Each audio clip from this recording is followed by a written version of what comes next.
In the next 100 years, I think Finnish education should still carry on to be an education that the world admire. Education is very notably the Finnish national project. It's what you do absolutely brilliantly. And lying behind that is a trust between parents and schools and school principals. Don't lose that. In the next 100 years, a Finnish education should, I think, continue to play the leadership role that it's been playing. But in order to do so, it will have to continue to keep looking outside the box, because one of the great dangers of success is incrustation.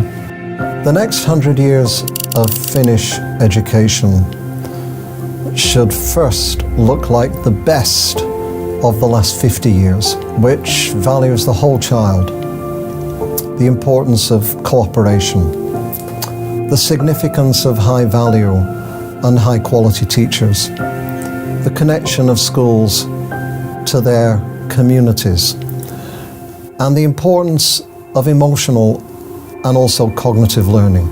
The next 100 years of Finnish education should continue to do what Finnish education has done for the world so far, which is, I would say, two broad things. The first is demonstrate that it is possible to transform a system in a relatively short amount of time.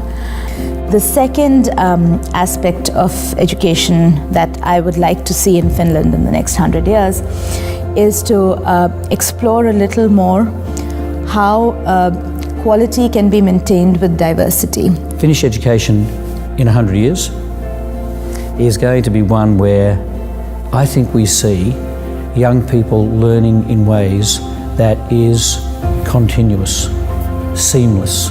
It's part of their everyday lives. The next 100 years of education should break down the silos between a formal education environment and the world that we live in outside of that. And I mean that more than just kind of connecting with some big industry partners or that type of thing. I think it needs to be about how are generations talking to each other? How can we use that as a way to educate people? In some time in the next 100 years, I would like to come to Finland and be able to say to the rest of the world, Finland historically has been a leader of equity in social class, in economic differences, in gender, in disabilities.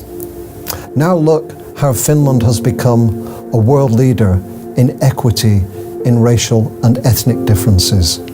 That will be one of the things I would love to see in the next 100 years.